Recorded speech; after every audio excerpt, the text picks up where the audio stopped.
Hello and welcome again to Inside Geneva. I'm Imogen Folks, and today we bring you the second in our series of summer profiles, where amid all the talk about international law, who's respecting it, who's violating it, and if it's even really effective, I'm delighted to welcome someone who has devoted his career to international law and is now a candidate to be a judge on the world's top court, the International Court of Justice. I'm Dapo Akande. I am Professor of International Law at the University of Oxford.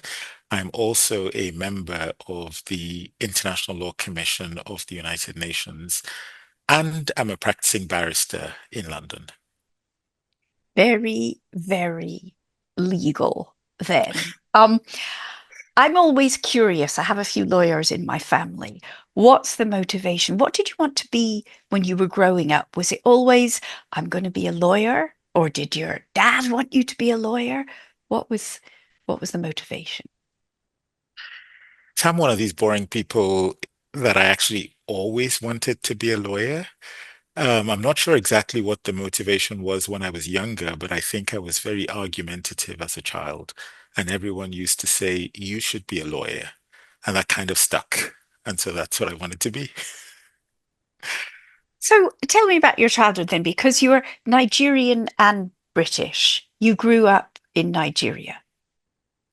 That's right. I was born and brought up in Nigeria. I grew up in a city called Ibadan, which is in the southwest of Nigeria. My family, I actually am from a family of academics. So both my parents, my mother and my father were academics in different disciplines. And so I guess that was the sort of what I was exposed to as a child. I studied law in Nigeria, did my first law degree in Nigeria, and then I moved to the UK initially just to do graduate work, and I thought I'd be there for a couple of years, but 30 something years later, I'm still there. Yes, this does happen, doesn't it? When you move from one country or continent to another. Um, but you're specialized in international law. Was that always the drive? You didn't want to be, a criminal defense lawyer or a divorce lawyer. You wanted to work in international law. So I wouldn't say that from the first day of law school, I wanted to work in international because I probably didn't know that it existed. But from the moment when I first studied international law, I knew that that was what I wanted to do. And that's for a number of reasons. First of all, because it combined this interest in law, which I was really interested in, with an interest in international affairs, which I had actually right from childhood. As I said, I was brought up in Nigeria, and my parents had the BBC World Service on the whole time when I was growing up. So that engendered in me a big interest in world affairs. I like to say that when I read the newspapers, in those days where we still read the paper copy, I would start from the back, sports pages, of course, you start there, and then I would immediately go to the middle, the foreign news, world news, and only after that would I look at the front.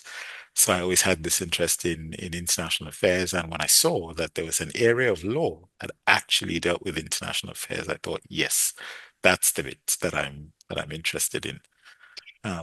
Yeah. And when you said to yourself, that's the bit I'm interested in, how did you view it? Did you see it as a mechanism to right terrible wrongs or as a kind of neutral international arbitration? Because people have different views about what international law is for and whether it, frankly, nowadays people suggest it's not really there for anything. Yeah. Yeah, the interesting thing is I think my views then are probably still my views now in terms of why I thought it was an area that I really wanted to go into. It was at the time I'd looked at it and I still do actually as a framework within which states and by extension people in states could sort of live together on the basis of a framework that provides predictability, stability, and justice. So it's a combination of the things that you said. It's sort of a way in which we can move away a bit from the chaos that might ensue if we don't have rules that might provide that predictability and stability, but also a way in which actually you provide rules that provide for justice. That's part of what a legal framework is about. So that was part of the attraction at the time and still is, frankly. Over the course of your career, then, this has been your work. You've advised the UN, you've advised the International Committee of the Red Cross. Have you got cases that really stand out? You can tell our listeners, look, this is somewhere where this body of law of international law really made a difference. So I can talk about, some things which maybe I've been involved in, sometimes at a very peripheral level, but also maybe a little bit more deeply. So when I moved to the UK, and I was studying as a student, the very first job that I did after I graduated was I worked as an assistant to someone who actually then became the first woman judge at the International Court of Justice and the first woman president of the ICJ. And she was, as it happens, actually counsel for Nigeria in a case before the International Court of Justice. It was a case between Nigeria and Cameroon, which dealt with a dispute concerning the entire land boundary between Nigeria and Cameroon. It's a very long boundary, a dispute around the Bakassi Peninsula, and then a maritime dispute as well, which for those countries was really a big deal. These are two countries that had this dispute had actually existed for a very long time. And she asked me to be her assistant on that case. And I also worked, this is on the Nigerian side. It led to a judgment eventually by the International Court of Justice, settling this boundary dispute between Nigeria and Cameroon. Nigeria, which had then, in fact, been in administration of the Bakassi Peninsula, the court found that actually that peninsula belonged to Cameroon. This had been a source of great tension between those two states. But believe it or not, actually, the two countries agreed to abide by the judgment. There was UN mediation, UN demarcation of the boundary. The relevant territories were transferred by one state to the other. And this source of real tension, which had occasionally actually led to flashpoints and uses of force between those two countries, was resolved on the basis of this judgment of the International Court of Justice. I think that's an amazing achievement, and it's made all the more amazing by the fact that actually we don't know that much about it. If there'd been a war, we would know all about it. And with hindsight, we might have said, oh, if only they could have sat down, you know, talked to some lawyers like yourself and resolved this peacefully and saved a lot Exactly, of lives. exactly, exactly. Yeah. And so sometimes actually the work is something that's not necessarily seen. It's the disputes that are avoided, the disputes that are resolved.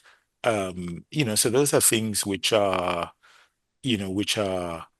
it's part of what international law does. It's part of this thing of providing a framework within which states and people can resolve their disputes on the basis of this kind of framework. Does it always work? Not always. But when it works, do we always see that it works? Not always. But actually, a lot of the time, it does in fact work. Are you more interested in the ICJ uh, framework, which discusses cases between countries, than, say, the International Criminal Court, which looks at individuals? So, for myself as an international lawyer, I like to describe myself as a generalist international lawyer, which means working across different areas of international law. And as it happens, actually, I've done work on the ICJ, as you say, dispute between states, but I've also done work on the International Criminal Court and other aspects of international criminal law. I've done work on issues to do with human rights. At one point, I was an advisor to the African Union on a question which has now, in fact, come back to the ICC about prosecutions of heads of states at a time when African states were very exercised about this issue. And I was involved in providing some advice on how those issues might be dealt with at that time. When I was starting my career, but it's something that stands out in my mind still, I met a young woman from Bosnia who was a refugee in Switzerland, very, very smart, been accepted to the best high school, academic high school here. Um, and she wanted to be a lawyer so she could go and work at The Hague Mm. because of what she, and particularly what she had witnessed her parents go through in Bosnia. How do you see that? Do you think that's a good motivation? Or, I mean, I'm just thinking the ICC, do you see the importance of people being able to see they have an avenue for justice, for accountability? Absolutely. I mean, I think that that's an innate desire, actually, that human beings just have a desire for justice, and I think that serves a number of purposes. Or prosecutions for international crimes serve a number of purposes. So it fulfills that desire for justice. There's some evidence that at least in some cases it provides some degree of deterrence, maybe not enough, but at least in some cases it does. It provides a record of things that have happened, and very often the victims want to have that acknowledged and they want to have that record. Um, and I think all of these things are important. So I'm a strong supporter of international criminal justice. People have a sense now that international law is increasingly disregarded. And some are saying actually it just gets in the way. People need to do what they need to do. You've heard this phrase, I'm sure, to defend themselves. What would you say to that? So the first point about international law being increasingly disregarded, it's clearly the case that in far too many cases, international law is disregarded. I think that is true. There are many instances where the law is not followed, and you only have to turn on the news to see that. But it's interesting you use the word increasingly disregarded. And, there's a point here as to whether the situation is better or worse than what it was in the past. And sometimes there's a sense that it's worse now. I don't know what the actual answer is, but what I do know is that actually international law is increasingly regarded as relevant. And actions are judged more nowadays by reference to international law than was the case before. So that in and of itself actually gives one the sense that it's increasingly disregarded because we test things by reference to international law today far more than we did in the past. I can tell that even just from my own life. So it's interesting. We started this podcast, and I said I was an international lawyer, and I didn't explain what that meant. In the past, if I talked to a neighbor and I said I'm an international lawyer, I'm pretty sure the next question would have been, what is that? What do you do? Today, it's never asked. What is often asked is people ask me very specific and detailed questions about international law. Everyone knows about international law. Everyone has a view about how it applies to particular cases. And so I think today we have far more emphasis on whether actions are compliant with international law than we did in the past. That's a good thing. But of course, what it also means is that the cases where there are violations, it's a lot more obvious and everyone knows.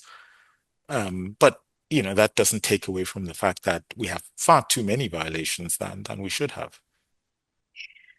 What about what we've been seeing? And I mean, I will have to mention the United States here, that the current administration appears not to be particularly interested in playing within this particular set of rules and, okay, never joined the International Criminal Court, but has now sanctioned its staff and is not particularly happy with the International Court of Justice either. How would you persuade a superpower that actually, you know what, we're not a threat to you. It's worth joining. You may need us sometime. Yeah, it's interesting because I think very often the weak see the necessity for law far quicker than the strong. That's not surprising. Um, but on your question of how would you persuade a superpower that you may need international law, one of the most interesting things that I have done in the last couple of years was I was invited to brief the Security Council, the United Nations Security Council, a couple of years ago. It was June 2022. And the topic that the Security Council was discussing was strengthening accountability for violations of international law. That was the topic. And I was one of the briefers together with the then president of the International Court of Justice and the UN High Commissioner. Sorry, I'm That's all going to have right. to go back Human again. It human was, rights yes, commissioner. exactly. So the then president of the International Court of Justice and the UN Human Rights Commissioner, all of us talking about strengthening accountability for violations of international law. This was a few months after the full-scale invasion by Russia of Ukraine. So that was really what a lot of the states were talking about. What I found most interesting actually about that meeting was that in the meeting, the Russian ambassador, and this is all on the public record, spent quite a bit of time actually talking about the disregard by other states, the US and the UK. He picked out in particular their disregard for decisions of international courts. So he talked about the then sanctioning of the ICC and the UK's disregard of the International Court of Justice opinion on Chagos. And what I found really interesting was that he wasn't talking to those states. He was talking to the other states. He was basically trying to say, look, we're not the only ones who uh, are accused of not complying with international law. And at that moment, and the reality was the things that he was saying at that point in time were actually true in terms of those specific allegations. And so, even as a matter of foreign policy, the idea that states were at least regarded as not complying with decisions of these international courts was used in a way that enabled other states to say, well, this now gives us a reason also not to comply. So, just as a matter of self interest, actually, the undermining of the system and the failure to comply with decisions, all it does is that it actually just gives an excuse for others in other cases, also to not comply in ways which might actually be adverse to the interests of even the big players. That's the point that I'm trying to make. Um, and so sometimes, even for the strong, and even sometimes for the big states, it's important that they be seen to be complying, because otherwise they will find it very difficult to get the support of others when they want to say that these other states are not complying. Well, that's absolutely right. I mean, we see that here in Geneva all the time, the argument about double standards, and it has huge resonance, particularly within the UN Human Rights Council.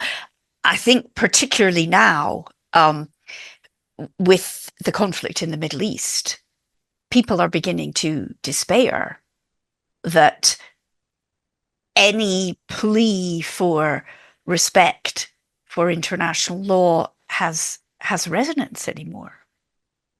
Yeah, absolutely. And this is exactly the point. It's this point about double standards, right?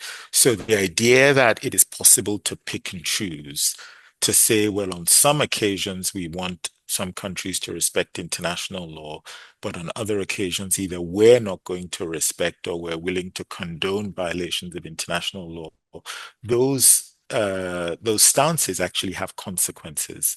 And so even when it is in a particular case, it might be suggested that, well, it's not in our interest in this particular case to comply with those rules, the failure to comply has consequences in other cases as well. And I think this is what we're seeing in, in the examples that you've given and other examples. That's what we're seeing.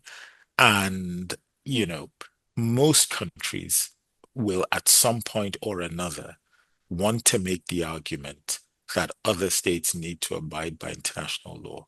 And that argument will only work if they themselves are willing to abide by it and are willing to, make a stand for international law in cases when it's being violated. You probably know Mirjana Spoljaric, the president of the International Committee of the Red Cross. I talked to her 2 or 3 weeks ago, and she said this also to the UN Security Council. A point she makes when people say, "Oh, international law's getting in the way of things," she says you will save all sorts of things, money, reconstruction money. Your peace will be more sustainable if, yes, fight your war, but stay within the rules. Would you support that? Well, I would absolutely support that, and that's particularly the case with regard to the law of armed conflict. It seems almost paradoxical to think that wars have rules and that there is law in war.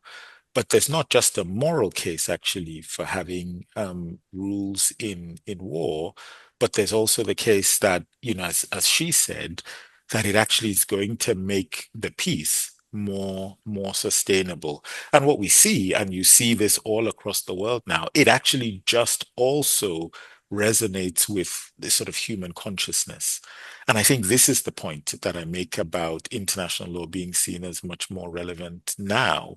One of the things that international law actually does is it taps into that consciousness, and it's now a sort of expression of it as well. Um, and I think, it, it's something that humanity as a whole is calling for increasingly today.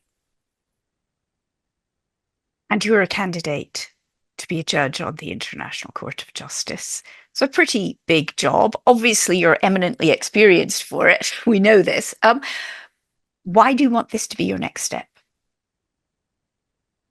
It's interesting. It goes back to what we were talking about earlier. It's actually for me the same motivation that I had when I decided that I wanted to be an international lawyer in the first place. It's first of all helping to develop and helping to sustain that framework of rules that provide for predictability, stability, and justice. So one of the things that the court does is that, of course, it clarifies the rules of international law, and that's important. And then the second thing is that task of peaceful settlement of disputes. That's what the court is there for. It's there for states to be able to settle their disputes peacefully, and that's hugely important. And it would really be an honor to be able to contribute to that.